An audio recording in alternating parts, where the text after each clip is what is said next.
Welcome to the SaaS Backwards Podcast, where we reverse engineer the success of fast-growing SaaS firms and explore strategies CMOs and CEOs are using to drive their businesses forward.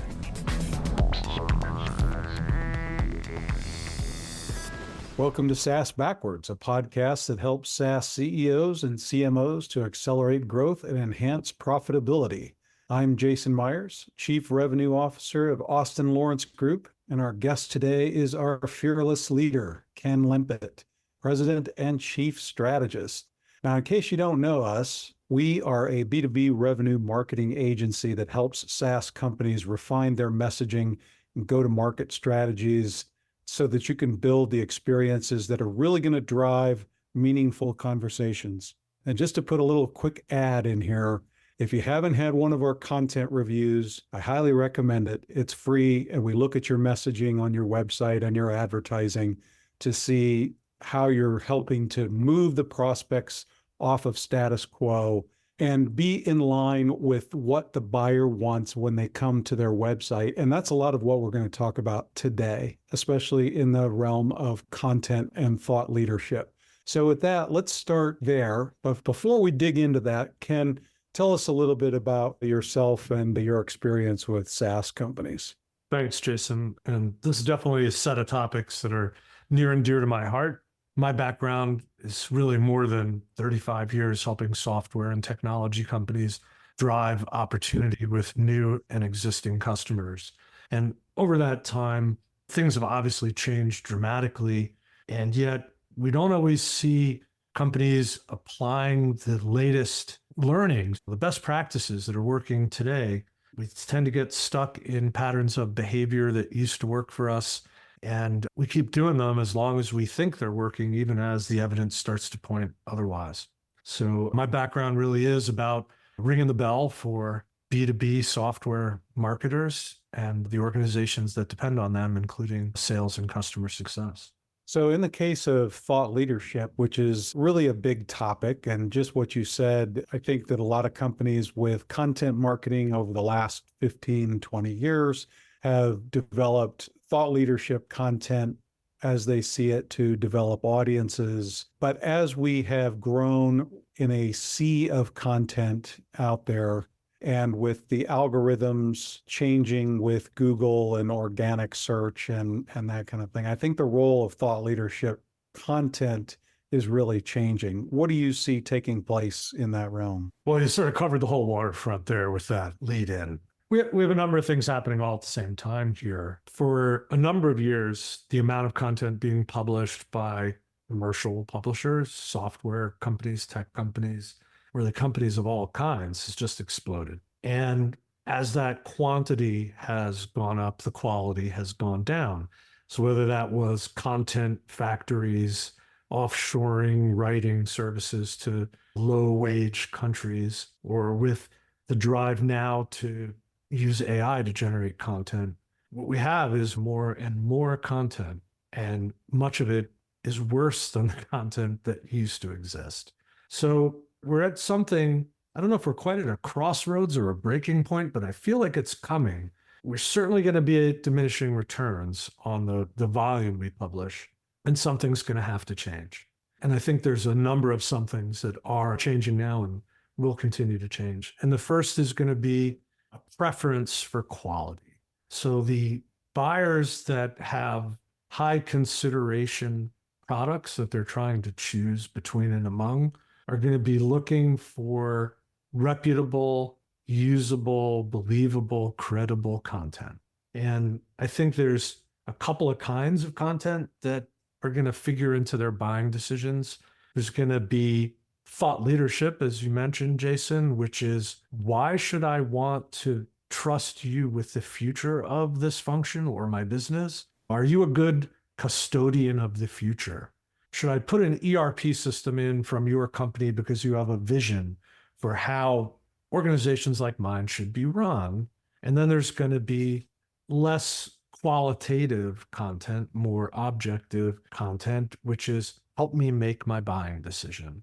So why should I do business with you on a kind of a intellectual, emotional level? And then what should I be buying? And then the last thing is, how do I do that? How do I buy? How do I implement? And I think that's not really almost out of the realm of marketing. But the why I should do business with you, and do you have a vision for my business, my use case, that is something I think will help me, like that vision will help me, is the kind of content that will move people into a buying motion off that status quo. And as you said in the intro, that's really the hardest part here. I think the data we've seen is something like 50% or more of all decisions, all closed lost, are due to no decision. And we spend an awful lot of time worrying about the competition, worrying about our own capabilities, and we don't think enough about what does it take to move somebody from where they are today to somewhere else. There certainly has to be some pain, some loss avoidance, or some astounding gain to be made to get people off their status quo. So you really have seen a lot of companies publishing content that what I would call is horizontal or tangential to the industry that they're in. And the content may be interesting and relevant, but it really doesn't do anything to move the needle, as you mentioned, to move somebody off of their status quo. And I think what you're going to see in the future is a little bit more content that's direct response oriented, that we're trying to move somebody off of their status quo. It just not economically feasible to produce content to build audiences anymore. Or what do you think about that? Well, I think building an audience, that might be yesterday's goal. What we're seeing in our client base, which admittedly we're not a giant firm, but we see consistently across the clients we work with, is that organic reach continues to go down on average per item of content. So where you might have on LinkedIn gotten 1,000 impressions for a decent post, now you'll get 300 or 200. Where you might have gotten 500 downloads of your podcast on a weekly podcast, maybe now you get 200 or 100, even if you push it pretty hard. And I'm talking about the average B2B podcast, not Serial or something really famous. But in the business of doing content marketing, the business of doing sales enabled through content and engagement experiences, the algorithms are pushing us to advertise. They're providing less and less reward for content that would normally do us as the publishers a service. And what I mean by that is it's been a while now that LinkedIn has discouraged links off the site. So those of us who study the results of our LinkedIn posts are now putting the links to our content in the comments, not in the main body of a post, so as to work around the algorithm de-emphasizing posts that want to take people off the LinkedIn experience. So there's a great example of the algorithms no longer providing. However, advertising on LinkedIn seems to be getting more efficient. Our experience on promoting content and engagement in paid means on LinkedIn is actually getting a little better. And maybe that's finally fruits of the Microsoft takeover of LinkedIn a few years ago. Finally, the advertising is beginning to work. But there's a great little microcosm of exactly what we're talking about. The algorithm's not providing in an organic way, but in an affordable way, we can promote our content. When we take a look at the search side of the equation, we have a lot working against us. Let's go back to that torrent of content that's being generated today. There are just many more results for Google and Bing to latch onto to provide results to searchers, but those days are really numbered.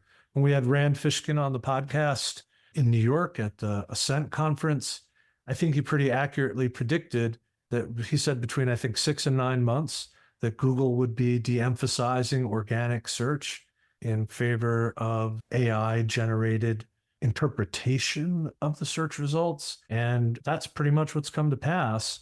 Your search experience is now often satisfied by the AI summary of the resulting search results pages. Yeah, I'm not even getting organic content on the first page or up above. It's usually a couple of sponsored posts and an AI-generated response. Yeah.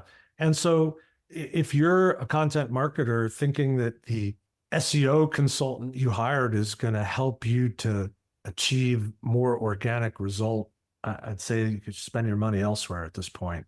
The search experience is going to be less and less about organic results. I think that's just the way it is. So we're going to have to bite the bullet. We're going to have to pay to promote our content. It's a disadvantage to young companies that aren't adequately funded.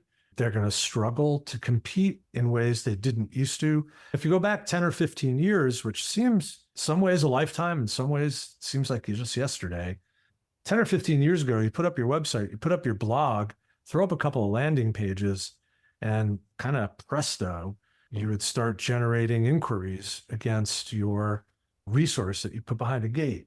Well, I would say that's pretty much unachievable in today's world. There are CMOs, marketing departments that are being pressed to do lead generation, kind of the old-fashioned way, and it's just getting harder and harder.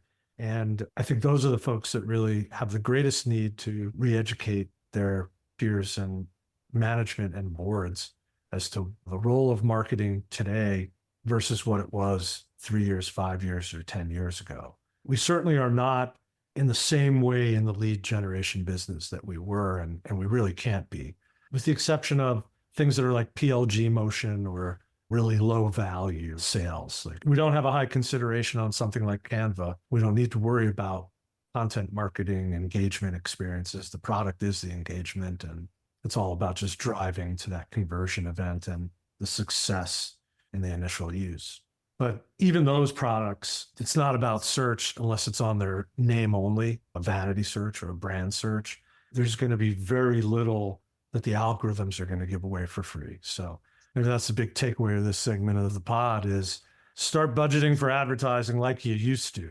In some ways, it's back to the future. When I started doing software marketing, obviously we had fewer media choices to make, but we had to pay to get in front of our prospects. And the idea that the internet would forever be free, I think, was a little bit of a fantasy. It took a little bit too long maybe for that to get rationalized. We're not going to be getting free audience now. We're going to have to pay for it.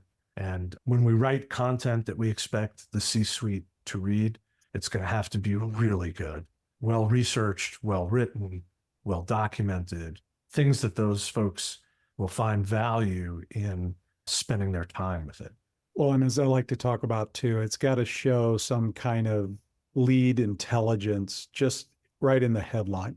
So we can't just produce content and build audience and expect that's going to be an expensive proposition as well, because it has to be good content. You're not going to be able to have AI generate that and build audience, I don't think. Although AI does seem to be getting better, but still for now, I think that the quality of content has to go up. But at least the companies that I advise on sales enablement, when we talk to marketing, we want to make sure that every piece of content that we're developing is at least giving the salespeople an idea of problems that might be going on in that organization that's clicking on it so that they can get into fruitful conversations. Don't waste the time and resources on publishing things that are just too tangential. Yeah, I mean, I think it's worth talking about the hierarchy of content, if you will. Like, what does the landscape of content look like? And I think at the very top, thought leadership is stuff that has to be researched or out of the mind of a subject matter expert so that it's revelatory. So maybe both those things might be at work in a really top tier piece of thought leadership, where we have primary research, we have field observation, and we have subject matter experts that are giving us the wisdom of their years. And that stuff, Jay, I'm not sure if that's going to be as directly revealing to a salesperson. The utilization of that content may not be as directly revealing, though it could be. I mean, our friends at Trust Radius have their annual buyer-seller disconnect research project, and I think it is very much aligned with the interest of the people they want to sell to. So if somebody engages with their content, I imagine they're a decent prospect for Trust Radius, right? I think in terms of that report, which is top tier stellar, like how many companies can actually do that type of research where it's that beneficial to the audience? I think they're an exception, not the rule for most companies out there. Well, younger companies, like if you don't have the resource to field the research, it's hard to come across. But most of our clients, the young companies, are founded by subject matter experts. They have insights that their clients, their potential clients, potential customers would want to align with. And that was something I talked about as we started the episode. Why I do business with you is really important. The why, you have to elaborate a vision that I'm going to find attractive, that I'm going to want to align myself and my business around. And that could be an insight from a subject matter expert, or a series of insights, as well as the research to back that stuff up. So that's sort of at the very top. And then I think there is really fruitful content that does help solve problems in a business. You like to talk about the problems that need to be solved or a struggling moment. So content around these struggles that people running businesses have leads directly into how do we solve for that with a technology solution, right? How do we apply technology to fix that business issue? So most software companies have 1, 2, or 3 of these main problem areas that they're operating against. And it can be relatively straightforward to build really useful content around identifying, measuring, and building solutions organizationally to take advantage of technology to solve those problems, and then measuring the results for management. So that software, as a vendor, you want to see that software be renewed over and over. So you need to help your customers to demonstrate the value over time. So I think that kind of content is sort of that next level. And then down below that, I think it's a big question now, how much of this blog content should we be building? The impetus for these blogs used to be, the more I publish, the more organic traffic I get. And in fact, our friends and partners at HubSpot had a calculation where they were trying to estimate the increase in traffic based on the frequency of your publishing. And they were extrapolating that to the number of leads you were generating. I'd say that's all done and dusted. It's broken now. There's almost no sensitivity to the quantity of publishing for the amount of traffic you're going to get. It's as if the algorithm is parsing out the content. You have a certain quota of traffic you're going to get, doesn't matter what you do, unless you're really a top couple hundred sites, you're not going to see a huge amount of organic go. So I think one of the questions people should be asking themselves, was that blog content what it used to be? Take a look at the returns on your own traffic and say, hey, what can I do with that resource? Maybe I should go down to 2 or 3 blogs a month around topics that are going to help salespeople sell. And what do I do with that resource? What else can I be generating that's going to help my team align with potential customers or help existing customers see the value in growing their relationship? So could that be how-to guides? Could it be infographics? Could it be experiences of other kinds? Like, for example, we're hosting some in-person experiences, which are still underrepresented in my view in terms of people's marketing budgets. So Jason, we're hosting a couple of CRO, CMO dinners, right? Some CEOs thrown in there. One coming up this week in Kansas City. I guess it'll be history by the time we publish this podcast. And also planning another one around the Ascent conference in June. So we're changing our publishing in response to the change in what's available to us from the algorithms, what we think we should be spending in terms of advertising, and prioritizing a KPI that we really think is most important, which is having meaningful conversations with people. And maybe that's an important topic for us to explore, Jay, the idea of what are the KPIs that really matter and how do we get the organizations lined up against that? Absolutely. And I think goes in line with what it takes to be successful with B2B advertising. I really think that's going to be more important than ever. And still the bar is pretty low on B2B advertising, if I'm being honest. But give me a sense of like what you think the role of advertising is going to be moving forward. Well, remember we had Melissa Rosenthal when she was at ClickUp here on the podcast, and she took a real consumer mindset toward B2B advertising and marketing. And we've long operated that way when we were very active in advertising in ancient history here. And our new advertising programs are creative. We're thinking along those lines. You need a combination of things to make advertising work. Can't just be creative. You need good creative, but you also need real savvy about the media landscape, which today is much more complicated than it used to be. You used to place ads in 2 or 3 trade publications and you were pretty well set. Today, there are literally millions of places your message might run, and finding your prospects at the right accounts at the right time is a much more difficult business than it used to be. So you need real smarts on the media landscape and media buying. You need creative that speaks to the business problems that people believe that they have. We need to help them solve problems that they think are worth moving off of their current state, off that status quo. Nobody likes change. And we're in the business of trying to change people's behavior, the things they buy, the way they do their work. And we better have amazing insight into the motivations of the prospects in our ICP. What that buying committee might really look like and what will move those people to a decision. It's gotten a lot more complicated. It used to be a lot easier to sell. You'd have one or two people in a buying decision. And I think the latest data is these committees are 5, 6, 7 people. And for an enterprise sale, you could be going 6, 9 or more months.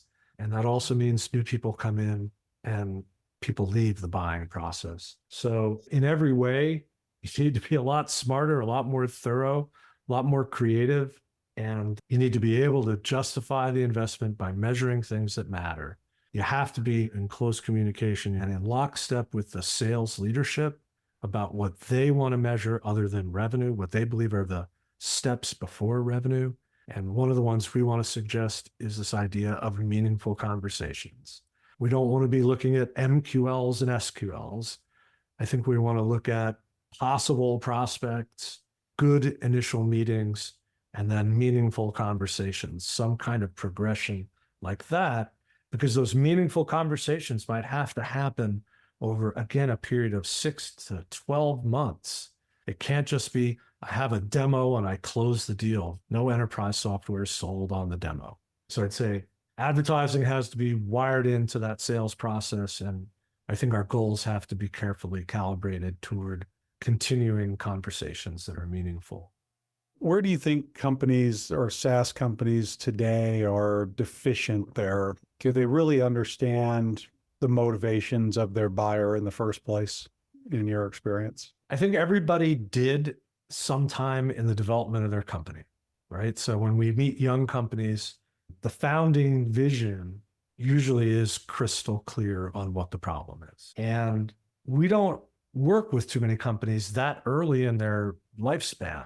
So by the time they come to us, they're 5, 8, 10 or more years old. And I'd say the majority have not revisited the customer situation in a meaningful way in the last year or two. And if you think about what's gone on in our lives over the last 3 or 4 years, it's almost been a lifetime of change in 3 or 4 years. So I'd say the answer, most people are probably not deeply aware of the motivations of their buyers. They don't know what's going on in their lives. They don't understand the current pressure they operate under and really enough about them to be able to communicate in a compelling way. And that's why I think we're probably up to a couple hundred messaging and marketing reviews we've done, Jason. And almost every one of those reviews and the messaging most prominently displayed in today's world is on websites. Seems like the messaging is pretty generic in most cases, or it's about them, right? Very little of the messaging we see is about the prospect's problems to be solved, and so much more about us and our capabilities. Which is a good tie-in to the next topic about outbound sales motions, because my contention is that a lot of today's sellers, especially if you're under the age of 40, really haven't experienced having to do full cycle sales or have to get doors open. They've become used to getting doors open with content and things like that that are a little bit easier to do. And now all of a sudden, this content really isn't doing anything to open doors and get more sales conversations. And much like that in marketing, it seems like what's old is new again. Peter Drucker said the aim of marketing is to know and understand the customer so well that the product or service fits him and sells itself. We've forgotten how to do all this, it seems like, both on the sales and marketing front. We've become used to this internet era. Yeah, I mean, it's been a double-edged sword, though, the internet lead generation, because for the past, 10 years, marketing has been complaining that sales doesn't do anything with the leads, and sales has been saying the leads are no good. I don't think that was always so true. I think that the mechanization of sales and marketing has created a false expectation that we're going to just sort of pour water in the top and out the bottom is going to come something flavored and delicious. And I just don't see it happening, and probably has never really happened that way. I think the need here is to have a really close relationship between sales and marketing by integrating their key functions. And that's something we practice in our sales enablement work, where we actually use that time when, Jason, you lead a lot of that for the agency. You're sitting with the SDRs and the AEs, walking through their sales calls with them, capturing the need for content that will help them sell, or helping them use the content that we have already to open those doors. I just think that the idea that we're just going to create leads out of thin air is kind of antiquated. We're going to create business opportunity by targeting the right kinds of organizations and buyers, and we're going to build relationships with them one-to-one and one-to-many by offering them insights that are useful and understanding their business well enough to be able to see from the outside, in many cases, that they're going to have a need for what we offer. And we can't always see from the outside what's going on in a company, but a really astute salesperson is doing the work to understand their business, their prospects, and their own capabilities well enough that they become a resource to the people they'd like to sell to. And again, this is enterprise sales we're talking about. We're not talking about under $10,000 a year in MRR. Well, I don't know. I think even if you're under $10,000 or so, you still need to have the attitude, whether you're in marketing or sales, that we need to add value at every turn. Right? Oh, no doubt. But I just think the nature of the engagement is very different. When you have $1 million sale, you can afford to put an expert salesperson on that account and have them build the business case, build consensus, create the scenario by which the organization wants to make a change. And as marketers, we have to be catalytic to that. The sales team make those things happen through the tools and techniques that we have available to us. And I think it's really interesting that the art of sales, I think, almost got lost in this last 10 or 12 years when we thought, again, we would just put up landing pages and create revenue. Now, I think you're really seeing a tilt back to traditional sales skills, picking up the telephone still, but using multi-channel or omni-channel ways to reach people. What I think you like to call combo prospecting, right? A great book by Tony Hughes, Combo Prospecting. Yeah, we're on LinkedIn, we're on the phone, we're on email. If we know you're going to a conference, we're going to try and buttonhole you at the conference. We're not just going to prospect you, but we're going to figure out who else in the organization might benefit from learning more about what we have to offer. And as salespeople, we're going to be relying on marketing to help make our plea for attention more relevant. Especially, not everybody can have 20 years of experience when they go into sales in an enterprise scenario. So we have to make those people as smart as we can, as soon as we can. We have a large responsibility still. I just think it's going to be measured differently. And I want to give a shout out to another podcast guest, Brian Burns. If you're not following Brian G. Burns on LinkedIn, here's a guy who really understands the enterprise sales space. He kind of rails against mechanized sales. He believes, and I think he's right, that the enterprise sale is a very high skill game. And we shouldn't be looking at activity-based measures. We should be looking at pipeline and revenue and learn from our best sellers. And I think on the marketing side, we should be learning from our best marketers. Who's doing the most effective work and how can we propagate that throughout the organization? And I think there's still too much emphasis on APIs and not enough emphasis on what does it actually take to do the job. And I think those are two very different things. And we're certainly going to be advocating within our client base to be measuring revenue, pipeline, and the meaningful engagements that get us from not knowing people very well to them becoming identifiable opportunity. I think talking about what an integrated outbound motion looks like with marketing today, very different than in the 90s, early 2000s. It was more about marketing, giving branding and awareness. We always heard about air cover, where the salespeople were still responsible for booking those appointments. Today, I think it's more about marketing providing a lot of the insights and commercial teaching that is helping salespeople get in the door and add value and be prescriptive instead of just trying to sell. Yeah, and I think it's interesting also, it's not without its own little bit of controversy. The challenger sale, challenger customer idea of commercial teaching. There are those out there that'll say, what salesperson can teach anybody else about their business? I mean, I think that's an interesting debate, but it's certainly, if we're not creating conversations that allow customers to feel safe in betting their future, whether it's their business or their career or their intermediate term success, if we're not creating an environment where people believe that it's the right choice for them, then we're going to lose those deals. And so whether it's through commercial teaching or through our own vision for how a business should be organized, we need to find our platform, our messaging platform. Each software company, each B2B entity has to find a messaging platform that gives people a reason to believe that they should do business with you. And we have to make that easier for our salespeople. And I think that's really the job. If we have this integrated approach and we go to market together, I think we'll be a lot more effective. And that's kind of our plan for this year and next, is deploying that kind of integrated approach with our clients.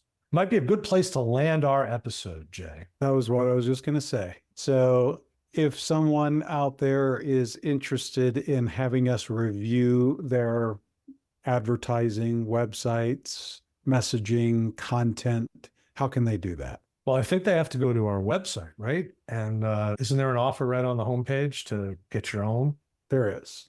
Also in the email and show notes, I think there's a link to the landing page to set up an advertising, messaging, and conversion review. And we'd love to do that for you. And it's a free service and there's no obligation. And Jay, how can someone reach out to you if they want to just get into a conversation right away? Either find me on LinkedIn, not too hard if you find Austin Lawrence, even though my name, Jason Myers, is pretty common.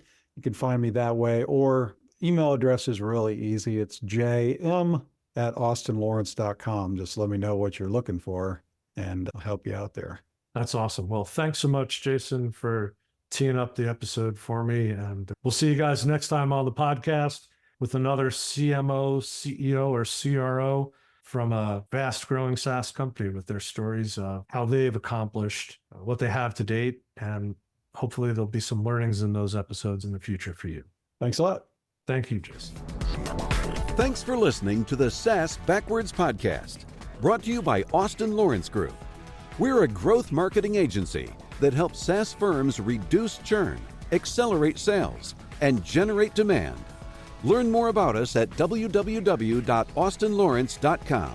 You can email Ken Lempit at kl@austinlawrence.com about any SaaS marketing or customer retention subject. We hope you'll subscribe, and thanks again for listening.